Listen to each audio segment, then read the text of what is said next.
This is the unDEAFeated podcast with your host, Keenan Tully. This is the place where we show that hearing loss is not going to be a barrier in your life.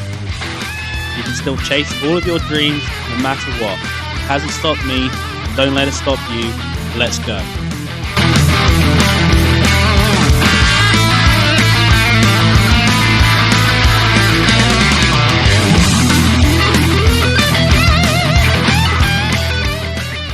Nick, thank you for joining me today. How's it going? Yeah, really happy to be here. Pretty good, man. Just Awesome. been back in the UK for the weekend and now back where I'm living in Berlin, Germany. Cool. Yeah. So before we get on to your company, OverTone, I want to talk a bit more about your hearing loss story, because I think when we spoke last time, we realized that both of our hearing loss stories are somewhat similar in the sense that we both hated wearing them at school. And then, I don't know if you suffered any bullying from it, like what I did, but we both built up, big stigmas around hearing aids and having hearing loss. So tell me more about your hearing loss story. Yeah, sure. So I actually first found out that I needed hearing aids when I was about 10 years old.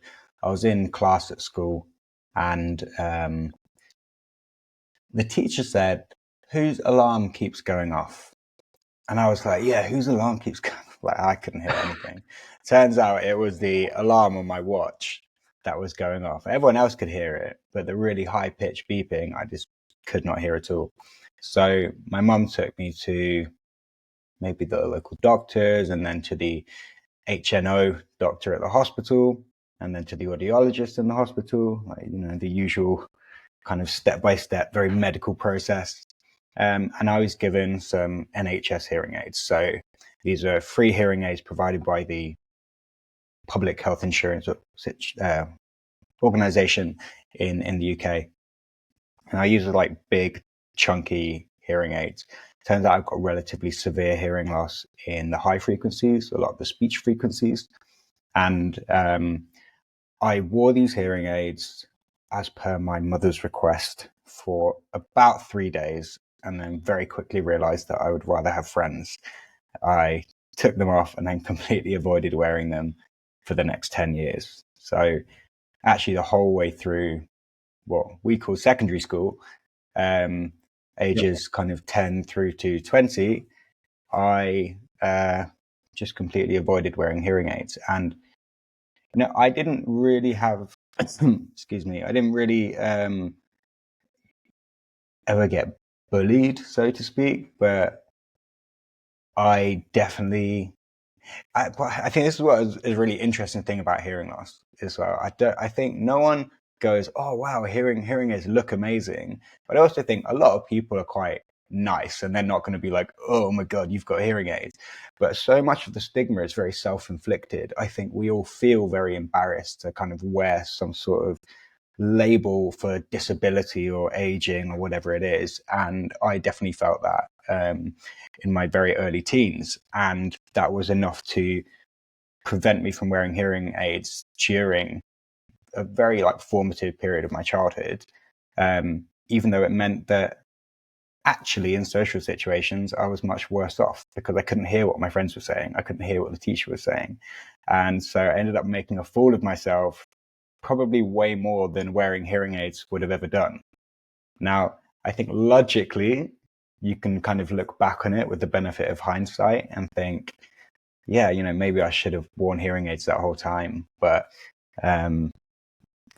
it's not like I was the only person, or you're not the only person who's gone through that same process. I think we both know that it takes an average of 7 to 10 years for someone to go from the point where they find out they could wear hearing aids to actually going ahead and wearing them. And that's kind of a 7 to 10 year period of denial and acceptance, ultimately denying that I have some sort of disability that needs to be medically rectified. Now, I feel like this is just something that is not necessary.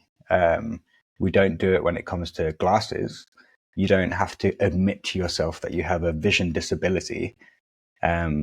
We treat it kind of socially and also commercially as a whole different thing, as something that you would want to be wearing because it looks good as well as functions well. It wasn't until I was 20 years old. By this point, I got to university, done the first year of university without hearing aids.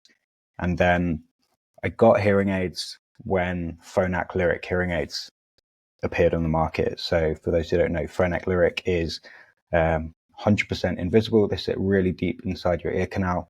They are obscenely expensive. I think I paid like £3,000 a year.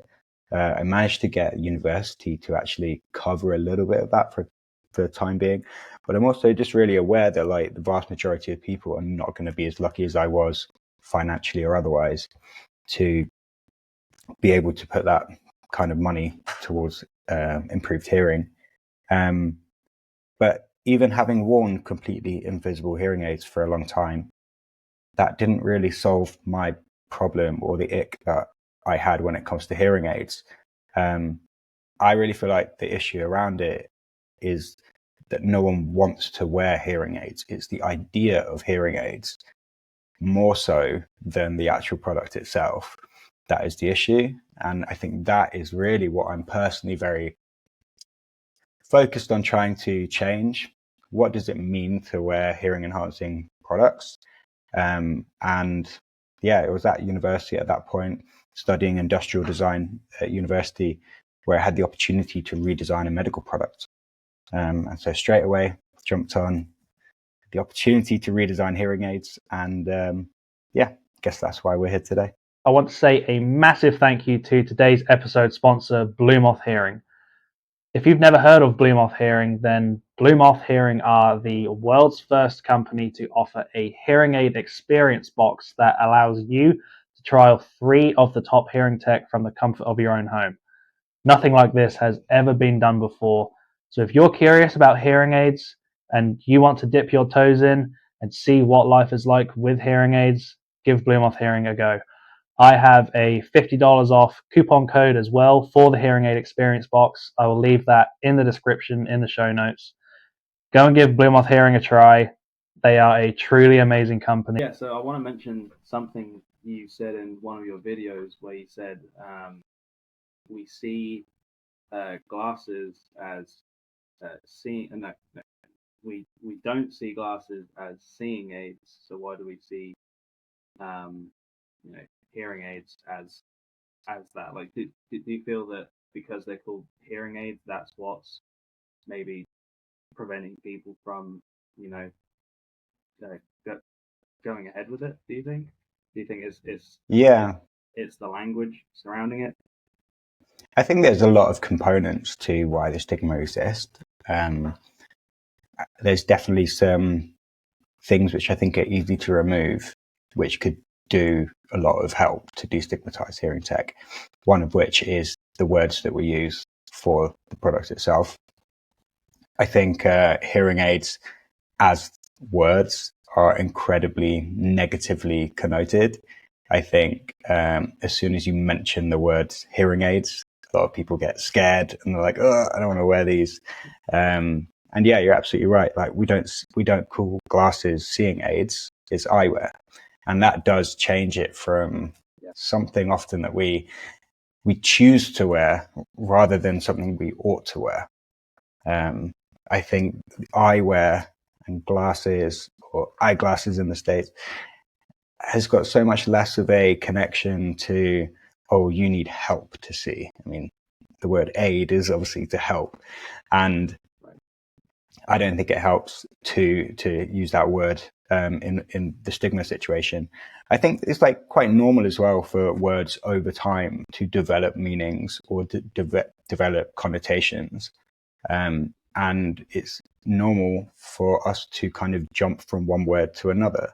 I think like, a good example of that would be where we are with the word disability at the moment, where prior to disability, one might say handicapped. And that was a completely normal thing to say, when now that's like very frowned upon to say that. technically, before handicapped, there'd be retardation, which was actually a medical term for the situation. Now, I think as time develops, even if the word is correct, society can twist that word and develop it into having a new meaning. And so then we look for new words in order to help reshape the dialogue and the meaning of what that is associated with. So I think everyone, when they hear the word hearing aids, has some sort of ick. And I would say, why don't we start changing that? Why don't we start developing new terminology and a new narrative to help move that conversation forward? But yeah, I think that's only one part of the bigger problem of where the stigma comes from, but it's an important part.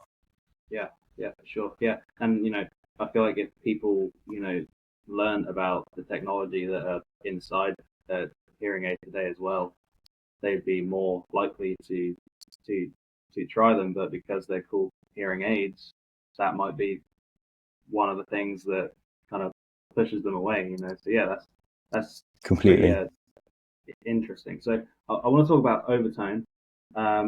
So I guess first question is what is overtone, and then question number two is how did your experience with hearing loss influence the design for overtone and your kind of idea for overtone? So Overtone is the name of the project that I'm working on at the moment. This started at that point in university where I had the opportunity to redesign a medical product. And I wanted to redesign hearing aids in order to destigmatize hearing loss. Now, Overtone is really focused on that problem of stigma. And as we just mentioned, one of those components is the narrative and the way that we talk about hearing tech.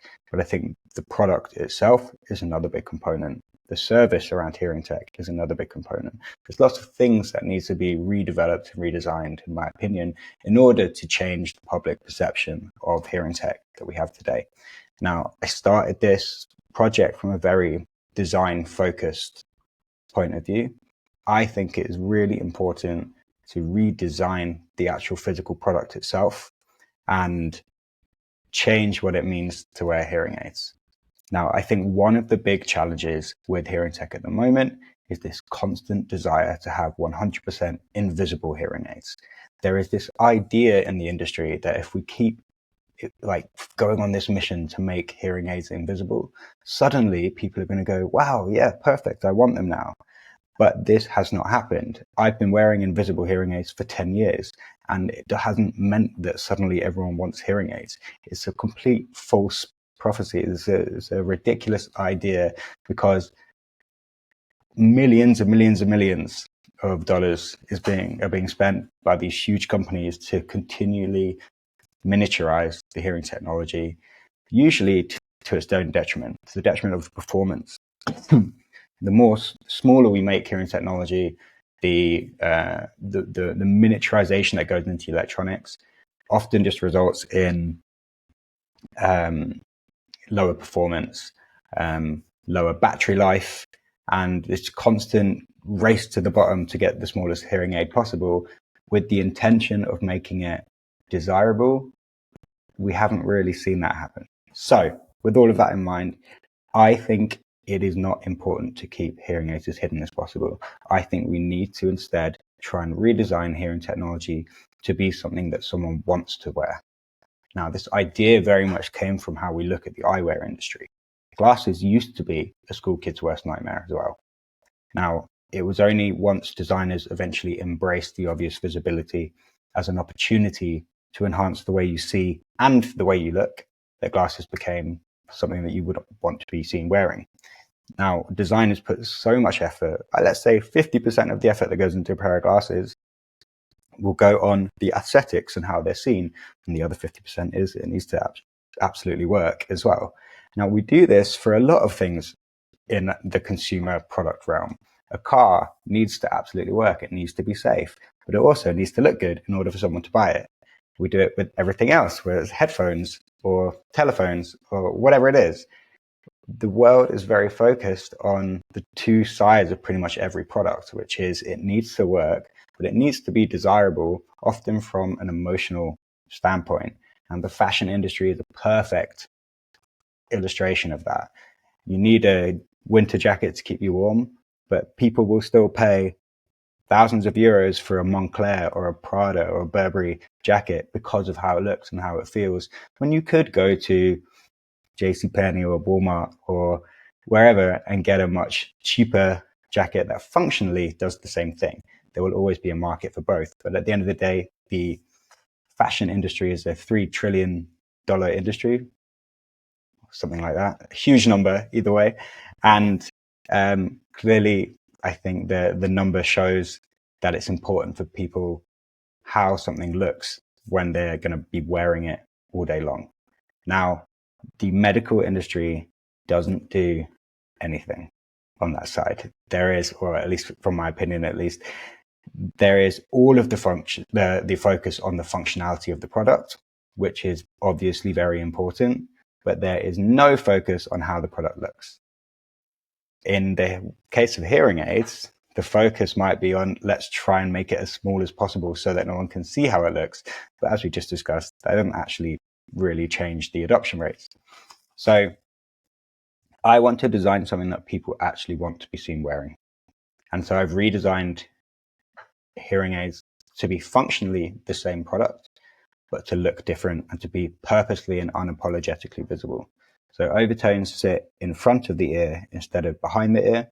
And so they're no more intrusive than glasses frames. But the only way anything will ever become accepted is if it is visible and if designers will use their skills to redesign and reshape the narrative around hearing loss from a visual point of view. Why do you feel the hearing aid industry hasn't taken that approach and, yet? Like, why do you feel, that they are, on this mission to make them as small and discreet as possible? Like, what was? I think. Yeah. I think I think a lot of these medical companies are really not as in touch with users as they think they are. I think realistically, if we look at the actual customer journey, or more like the supply chain of hearing aids, or the communication between the manufacturer and the actual end user, you have the manufacturer giving hearing aids to a dispenser, whether an audiologist or a hearing care professional, and then those hearing aids are distributed to users. Now, those users are getting marketing largely from the audiologist or the audiology practices, or sometimes the hearing aid companies. But there isn't this constant dialogue that you have so much more with consumer brands, where consumers will talk directly to the brands and tell them what they want. I feel like there is this gap because the distributor is actually a medical professional, the distributor being the audiologist in this case. And so they are the ones who are in dialogue with the users. Now, I've spoken to countless audiologists in the last few years, and many of them say, yeah, all of my patients just want to have invisible hearing aids or as small as possible. So then that feedback is given back to the manufacturers, and that's pretty much what they go with. That's my understanding from the outside. They have put, I'm sure, millions of dollars into researching this. But look, here's, without sounding too cliche, Henry Ford said before the car existed, if you asked people what they wanted, they would have said faster horses, because there isn't an alternative yet. And I think there has not been an alternative. The design of a hearing aid has not changed realistically in the last 70 years. It's always been this piece of plastic that sits behind your ear, and it's got slightly different shapes, maybe a little bit smaller or thinner, and we changed the color from brown to silver to black. But none of these things are innovative from the perspective of any product designer out there. They've all been largely different variations of the same product. Now, There are some newer hearing aids which are made to be more alike earbuds. And again, I understand the intention there. Earbuds are cool. Maybe if we make hearing aids like earbuds, then people will like them. But this has been happening for the last few years, and it has not really moved the needle on adoption rates. I think, again, we fall into this issue of let's disguise hearing aids as a different product, and then people will like it. And it's like, no, nothing will ever become cool if you're too ashamed to have it on show. You can't disguise it as another product and then it suddenly becomes cool.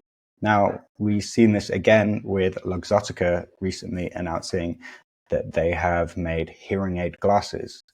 So in the temples, the frames of the glasses, there's hearing aid technology. And so you can now wear glasses with hearing aid technology. And this is not a new idea. This has been done pretty much every 10 years for the last 70 years. I think Beltone did it in the 1950s, and it has never picked up. It has never taken off. Because again, we're hiding hearing technology inside another product. Why are we so scared to just make a product that people would want to be seen wearing? Why are we so focused on hiding it inside something else? So to answer your question, why have these companies done this? I really think it is short-sighted thinking. I think it's just no one has realistically tried it. I don't think anyone has really had a go. And from what I've done over the last few years with designing something in public and showing a lot of people what an alternative could look like, and having gathered thousands of people on a wait list so far, and then been in dialogue with loads of people who have been either on the hunt for hearing aids, who already wear hearing aids, or who have never even considered the idea, getting their opinion about what they would want to wear has been incredibly refreshing. And it's given me a lot of confidence that actually designing something that people would want to be seen wearing is the right way forward. Yeah. So you're saying that the hearing aid industry needs to kind of do what the eyewear industry is doing, in the sense that you can go and buy a pair of Nike glasses, like, so that same concept should be put with hearing aids. Is that what you're saying?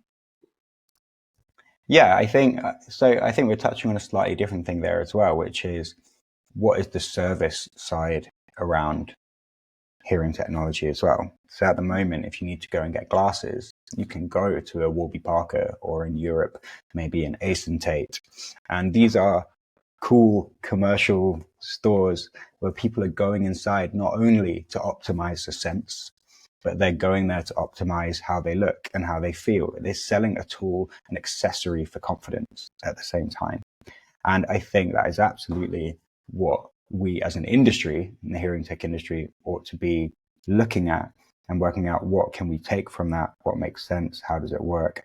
I think you can look at some things very simply. And one thing to look at that simply is glasses are a medical product. They used to be hated, but when there were changes that were made to the service and the product, now people who don't even need glasses will wear frames that don't have lenses in, purely because of how they look. So it is possible to do it. I would get so much backlash, and always do, from people going, yeah, but glasses and hearing aids are not the same product. And of course they're not the same product, but right. That doesn't discount the idea that we can change how it looks on the outside. We can change how we market it. We can change how we talk about it. We can change how we distribute it. But I honestly think a lot of these big companies, they have a business model that works for them. They make a huge amount of money. They're very happy catering for the 18% of the potential market. They know that with the increasing population of elderly people over the years, their numbers will still keep going up. So even if 18% of the population are wearing hearing aids, or the population of people with hearing aids, with hearing loss, are wearing hearing aids, they will always have more customers going forward as that demographic increases in size. Maybe it's just not super interesting for them. I think what I really want to do is not try and take these 18% from the big hearing aid companies. I want to try and activate the rest of the market, that 82% of people with hearing loss who currently don't have a solution for them, who would be looking for an alternative, whether they know it or not, but offer them an alternative and give them a product that actually genuinely improves their lives from a brand which is focused on doing exactly that. Now, of course, I don't want to imply that these big companies have not done a huge amount for so many people like you and I, who both wear hearing aids from these big companies. They built some incredible products, and I don't want to talk badly about them, but I think there is room to improve. There's room to make changes in the way that the business works, to take these ridiculous prices off hearing aids. Hearing aids do not cost $6,000 to make. They cost tens of dollars. We need to take the prices down. We need to make them more approachable, more desirable, and create a business with the intention of getting hearing technology to as many people who need it as possible, and not just try and make the numbers go up on the business side. How do you think the future of what do you see different taking Well, I think we're going to see a big change in hearing technology over the next 5 to 10 years, as we see the actual technology that goes into hearing aids becoming more and more accessible to smaller businesses. I think there is more of a dialogue around hearing loss publicly than there was 5-10 years ago. And with a lot of these brand partnerships between hearing aid companies and headphone companies, very kind of consumer oriented companies, I think they see an opportunity to access what is a largely untapped market. So I think a lot will change. However, if they just keep doing what they're doing at the moment, I think it's not going to create the change that I would like to see, which is way more people who need hearing technology using it and wearing it comfortably and publicly and unapologetically. We need to redesign. Now, whether or not they're going to put the money and effort into trying to do that, I think will be based on whether or not it's worth their time or effort. If what I do with OverTone is successful, which I believe it will be, then yeah, maybe there will be more companies that will take the same approach, which is a complete 180 from how the industry is currently looking at hearing loss, by trying to make it as hidden as possible. If it does work and it proves that people are willing to actually wear hearing technology that is visible, then yeah, I would absolutely expect to see other companies with a huge amount of money and a lot of resources do similar things. And in many ways, I would invite them to do so. I think really why I'm here is not to create one business that makes money and then no one else can do it. I would like to create a successful business. But at the end of the day, I started this in order to destigmatize hearing tech. And if what I'm doing with OverTone is ultimately going to inspire other companies to have a similar approach, and that in the end results in a lot more people getting the benefit from hearing technology that they ought to, then it's a win-win. So yeah, hopefully.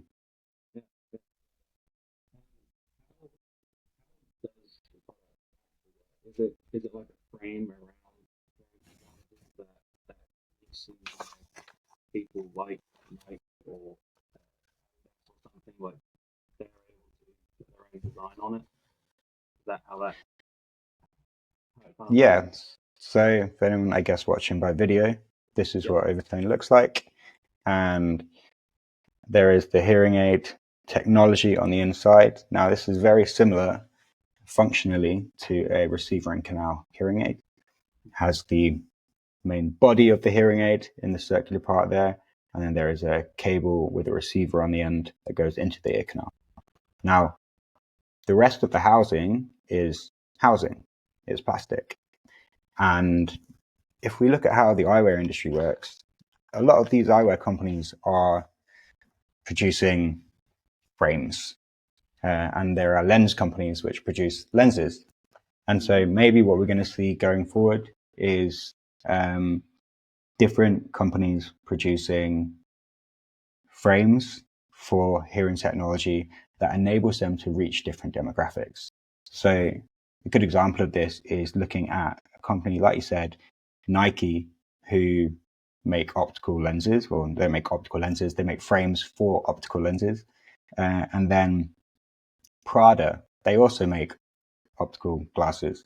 And the kinds of people who will wear Nike are probably quite different to the kinds of people who will wear Prada. But the technology, the lens, is the same on both the products, but it's the branding that allows these different brands to reach different demographics and activate different parts of the market who want to be seen wearing a different kind of product. So this is what I would like to see going forward, the opportunity for other brands who have already taken advantage of the eyewear industry to look at hearing tech and say, yeah, here is an opportunity for us to get into this market in a way that is going to reach our demographic and the people that we want to connect with. Yeah, that's awesome. Yeah. And then also, I feel like people are so brand loyal to specific brands these days that, people would be, if someone is a big Nike fan and they own a lot of Nike products, they might be more susceptible to buy some Nike hearing aids. Do you feel that would be the case? Only time will tell. We'll see. I think this is the kind of vision that I have of the future, that brands with a more fashion-oriented association to products will see an opportunity to get into the hearing tech industry, kind of by piggybacking on hearing technology itself. So again, like Prada or Burberry or Nike, these are not optical companies. These are not companies with a mission to improve eyesight. That's not their main thing. However, they have got into this market because it's an opportunity for them to provide the kind of people who would wear Nike or Prada or Burberry with a product that solves a problem that they have, which in that case is eyesight. Now, I think this could be a way that companies could approach like hearing tech as well. But the industry at the moment doesn't cater for that, doesn't allow it. But the first thing that needs to happen is that we need to stop hiding hearing technology and start rebranding and retelling the story around what it means to actually own it and wear it and use it. Yeah. I'm going to move back onto your hearing loss now and talk a bit about, obviously this podcast is about, motivating people with hearing loss to still go and chase their dreams and, start the business that they want to and stuff like that. So did you always want to be a business owner? And was there any pushback surrounding your hearing loss that kind of, you thought, oh, I may not be able to do this because of my hearing loss? Or, what was there any kind of pushback from any kind of dreams that you might have had with what you wanted to do with your life? Yeah, I mean, I never set out on a mission to start a company with OverTone. Yeah. Actually, I wanted to design some different hearing aids for me. Like, I just wanted to redesign something that I would want to wear.